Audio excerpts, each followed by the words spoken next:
नमस्कार बच्चों, SVM senior secondary school की ऑनलाइन क्लास में आपका स्वागत है। प्यारे बच्चों, आज अपने सामाजिक विज्ञान कक्षा 9th के अंदर अपना टॉपिक चल रहा था फ्रांसीसी क्रांति के कारण। तो अपने 3 कारणों पर चर्चा कर ली थी। राजनीतिक परिस्थितियों के बारे में जान लिया था, सामाजिक विषमता और आर्थिक कारण को अपने क्लियर कर लिया था। इसके बाद नेक्स्ट जो कारण है फ्रांसीसी क्रांति का, वो कारण था धार्मिक कारण। तो प्यारे बच्चों, फ्रांस के अंदर क्या था, ईसाई धर्म प्रचलन में था। ईसाई धर्म को मानने वाले लोग हैं जो फ्रांस के अंदर रहते थे, और उसमें फ्रांस में जो चर्च बने हुए थे और जो चर्च के अंदर जो मुखिया थे, धार्मिक जो गुरु थे, उनको पादरी कहा जाता था। उन पादरियों की संख्या फ्रांस में इस समय कितनी थी? 1,25,000 जो धर्म प्रचारक थे, जो ईसाई धर्म का चर्च के माध्यम से प्रचार किया करते थे। उनका जीवन कैसा था? उनका जीवन बड़ा ही ऐशो आराम का था, ऐश्वर्यशाली जीवन वो जीते थे। दूसरी बात क्या थी?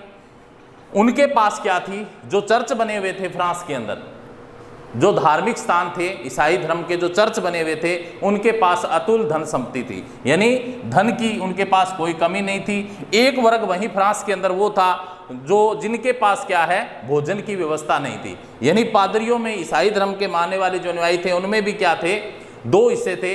एक तो वो वर्ग था जिसके पास भोजन के लिए भी व्यवस्था नहीं थी, और एक वर्ग ऐसा था जिस चर्च के अंदर क्या है, तुल धन संपत्ति भरी पड़ी थी, और वो अपना जीवन है जो ऐशो आराम या ऐश्वर्यशाली जीवन है जो व्यतीत कर रहे थे। तो इन दोनों के बीच में क्या हुई? आपसी फूट हो गई। निर्धन और भूखी जनता को चर्च की संपत्तियां कर रही थी। अब जो वहां की फ्रांस की जो जनता भूख से मर रही थी, ठीक है, तो उनको क्या है, जो चर्च के पास इतना धन था, चर्चों में इतनी धन संपत्ति पड़ी थी, तो वो उनको अखर रही थी कि एक तरफ तो ये क्या है, ऐशो आराम का जीवन जी रहे हैं, एक तरफ हम क्या है, भूख से मर रहे हैं। तो इस बात को लेकर क्या है, इनके बीच मतभेद हो गया। दूसरी बात क्या थी? एक चर्च द्वारा, जो चर्च बने हुए थे, उनके द्वारा एक टाइथ नाम का कर, क्या था? टाइथ नामक एक धार्मिक कर था, ठीक है, जो कि फ्रांस की जनता पर लगाया गया था। ये स्वैच्छिक था, लेकिन बाद में क्या हुआ, चर्च द्वारा, वहां के जो शासन था उसके द्वारा क्या है, वो जबरन क्या है, लोगों से वसूला जाने लगा। इस वजह से वहां के लोग क्या थे, नाराज थे। इसलिए क्या है, धार्मिक असंतोष के कारण, ठीक है, पादरियों और जो फ्रांस की निर्धन जनता थी, इनमें आपसी फूट हो गई, और इस आपसी फूट के कारण ही क्या है, वहां पे एक क्रांति का सूत्रपात हुआ, वहां पे आंदोलन हुआ, वहां पे क्रांति हुई। तो ये प्यारे बच्चों क्या था? धार्मिक असंतोष के कारण, क्योंकि एक तरफ तो पादरी थे, चर्च के जो पादरी थे, एक तरफ फ्रांस की जो निर्धन भूखी जनता थी, इनमें आपसी जो फूट थी, और उसी वजह से क्या है, वहां पे धार्मिक क्रांति हुई।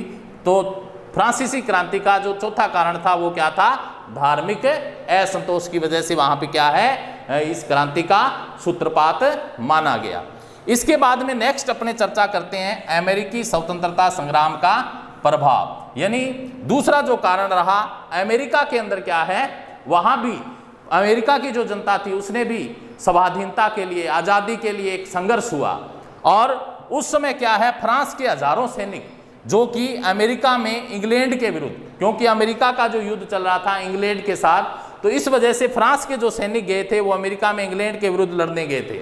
और उस समय वहां से उन्होंने अमेरिका से क्या सीखा? क्योंकि अमेरिका में स्वतंत्रता की लड़ाई चल रही थी, और समानता के लिए क्या है, वहां पे लड़ाई चल रही थी, संघर्ष चल रहा था। तो वो उनके अमेरिकी लोगों के जो विचार थे, उन विचारों से फ्रांस के जो सैनिक थे वो प्रभावित हुए। जब वो वापस फ्रांस में आए, तो उन्होंने वहां से जो लेकर आए स्वतंत्रता, समानता के जो विचार लेकर आए, उन्होंने अपने देश में, फ्रांस के अंदर उनका जो प्रचार प्रसार करना शुरू कर दिया। दूसरी बात, वहां उन्हें राष्ट्रभक्ति, स्वतंत्रता संग्राम की सहायता करने से फ्रांस पर ऋण भार काफी बढ़ गया था। यानी उन्होंने उनकी फ्रांस पर भी क्या है, अनेक जो ऋण भार है, जो क्योंकि वहां गए थे, अत्यधिक जो खर्च आया था, उसकी वजह से ऋण भी काफी बढ़ गया था। तो इस वजह से क्या है, फ्रांस के जो सैनिक थे वहां से अमेरिका में इंग्लैंड के विरुद्ध लड़ने गए और वहां से क्या है स्वतंत्रता समानता के विचारों से काफी प्रभावित थे और वहां से राष्ट्रभक्ति स्वतंत्रता संग्राम की सहायता करने से फ्रांस पर ऋण भार काफी बढ़ गया था और इन्हीं विचारों को लेकर वो अपने देश में आए और इसी वजह से क्या है यहाँ जो ये फ्रांसीसी क्रांति है इसका सूत्रपात माना जाता है, क्योंकि इसकी प्रेरणा किससे मिली? फ्रांस को, जो फ्रांसीसी सैनिक गए वहां अमेरिका से उनको प्रेरणा मिली और फ्रांस के अंदर क्या है फ्रांसीसी क्रांति का सूत्रपात हुआ। तो इसके बाद में पांचवा कारण था अमेरिकी स्वतंत्रता संग्राम का प्रभाव, जिसकी वजह से क्या है फ्रांसीसी क्रांति का सूत्रपात हुआ। इसके बाद नेक्स्ट है छठा जो कारण था फ्रांसीसी क्रांति का वो था मध्यम वर्ग का उदय, क्योंकि फ्रांस के अंदर किसान और जो श्रमिक थे ये दो वर्ग थे, इनकी स्थिति बड़ी दयनीय थी, ये अपनी आवाज अपनी मांग नहीं उठा सके, दबा कुचला समाज था। तो ये जो दो श्रमिक थे ये बड़े ही कृषक किसान और श्रमिक दोनों ही क्या है इनकी स्थिति दयनीय थी। तो इन्होंने क्या है जो कुलीन वर्ग था, जो बड़ा वर्ग था, ठीक है, जो कुलीन वर्ग था, जो बड़ा वर्ग था, तो इनके सामने क्या है इनका विरोध करने की क्षमता है जो किसानों और श्रमिकों में नहीं थी, ये इनका विरोध नहीं कर सके। इसके बाद में जो मध्यम वर्ग का उदय हुआ फ्रांस के अंदर, उनमें क्या हुए एक शिक्षक, व्यापारी, चिकित्सक, इन्होंने मिलकर क्या है इनकी आवाज को उठाया, इनकी जो मांग थी इनको उठाने का काम जो एक मध्यम वर्ग का उदय हुआ फ्रांस के अंदर वो कौन सा था? शिक्षक, व्यापारी, चिकित्सक। तो इन तीनों ने क्या है जो किसान और श्रमिकों की जो मांग थी इस मांग को उठाने का काम किन्होंने किया? जो एक मध्यम वर्ग था जिसमें शिक्षक, व्यापारी और चिकित्सक इनका संगठन था, इन्होंने इस कमी को पूरा किया। और इसी के साथ फ्रांस के अंदर क्या है क्रांति का सूत्रपात हुआ, जब इन्होंने सहयोग किया। किनका? किसानों और श्रमिकों का सहयोग किसने किया? शिक्षकों ने, व्यापारियों ने और चिकित्सकों ने। तो इसी वजह से क्या है फ्रांस के अंदर क्या है क्रांति का सूत्रपात हुआ। मध्यम वर्ग के उदय के साथ ही क्या है क्रांति का सूत्रपात हुआ। इसके बाद में सातवां जो कारण था बौद्धिक जागृति। तो फ्रांस के अंदर वहां के जो दार्शनिक थे, फ्रांस के जो लेखक थे, वहां के जो विचारक थे, उन्होंने फ्रांस की जनता को क्रांति के लिए प्रेरित किया, प्रेरणा दी और उन्हें प्रेरित किया। तो प्रेरित करने वाले दार्शनिकों में, वहाँ के लेखकों में किन किन के नाम है? तो फ्रांस के जो दार्शनिक थे उनमें रूसो का नाम आता है, वाल्टेयर, मांटेस्क्यू और दिदरो। ये जो चार दार्शनिक थे, वहाँ के लेखक थे, इन्होंने फ्रांस की जनता को क्रांति के लिए प्रेरित किया, बौद्धिक जागृति की। इसी वजह से क्या है फ्रांस के अंदर क्रांति का सूत्रपात हुआ। लास्ट जो इसका कारण है, अंतिम जो कारण था, तात्कालिक कारण, अचानक जो कारण था, तात्कालिक जो कारण था, इसकी वजह क्या थी कि 5 मई 1789 को वहां की एस्टेट जनरल यानी संसद की एक बैठक हुई। जो वित्त मंत्री था वहां का, उसका नाम था ब्रिया नाम का जो वित्त मंत्री था, उसने एक बैठक रखी और उस बैठक में क्या है तीनों जो वर्ग थे, ठीक है, जो सामान्य वर्ग था, इसके अलावा किसान, श्रमिक और इसके बाद में पादरी, ये जो वर्ग थे, इन वर्गों को उस बैठक में बुलाया। सामान्य वर्ग को, ठीक है, जो कुलीन वर्ग था, और किसान, श्रमिक और मध्यम वर्ग जो उदय हुआ उनको, और पादरी। तो उस बैठक में ये शामिल नहीं हुए।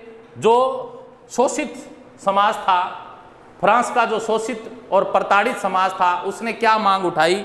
उसने कहा कि जो लुई 16वां राजा था फ्रांस का, ठीक है, उसके सामने उन्होंने मांग रखी कि हमें ये असमानता है जो दूर होनी चाहिए, ठीक है, अमीर गरीब की जो खाई है वो समाप्त होनी चाहिए, शोषण नहीं होना चाहिए, बेगार प्रथा क्या होती है? जो बिना मजदूरी के कोई काम करवाया जाए वो बेगार प्रथा होती है, तो इनको समाप्त किया जाए। तो राजा ने क्या है इनको समाप्त करने से मना कर दिया और 17 जून 1789 को बिना किसी सहमति के राष्ट्रीय असेंबली घोषित कर दिया कि जो उन्होंने कर दिया वो सही होगा। राष्ट्रीय असेंबली घोषित कर दिया कब? 17 जून 1789 को। और इसी वजह से लोग हैं जो आक्रोशित हो गए, क्रोधित हो गए, और आक्रोशित लोगों की भीड़ ने 14 जुलाई 1789 को पेरिस के अंदर एक दुर्ग बना हुआ है, बेस्तिल दुर्ग, और उस दुर्ग पर क्या है, आक्रमण कर दिया। और इसी आक्रमण के साथ फ्रांस के अंदर क्रांति का सूत्रपात हो गया। तो प्यारे बच्चों, आज हमने चर्चा की ये पूरा जो फ्रांसीसी क्रांति के जो कारण हैं वो अपने कंप्लीट होते हैं। तो इसके अपने 8 कारण हैं: राजनीतिक कारण, सामाजिक आर्थिक कारण, धार्मिक कारण के अंदर धर्म से संबंधित अमेरिका स्वतंत्रता संग्राम के प्रभाव के कारण, और मध्यम वर्ग के उदय के साथ बौद्धिक जागृति जो वहाँ के दार्शनिक लेखक थे, ठीक है, उनके द्वारा क्रांति के लिए प्रेरित करना। तात्कालिक कारण में क्या था, जो उनकी मांग है, ठीक है, शोषित और प्रताड़ित जो समाज था उनकी मांग है जो राजा द्वारा नहीं मानी गई, लुई 16वें द्वारा। इसकी वजह से आक्रोशित भीड़ ने क्या है, पेरिस में जो बेस्तिल दुर्ग बना हुआ है उस पर आक्रमण के साथ ही क्या है, 14 जुलाई 1789 का इस क्रांति का सूत्रपात हो गया। इसके बाद अपने नेक्स्ट जो टॉपिक होगा वो फ्रांसीसी क्रांति के परिणाम क्या निकले उस पर चर्चा करेंगे नेक्स्ट वीडियो में। तब तक के लिए थैंक्स।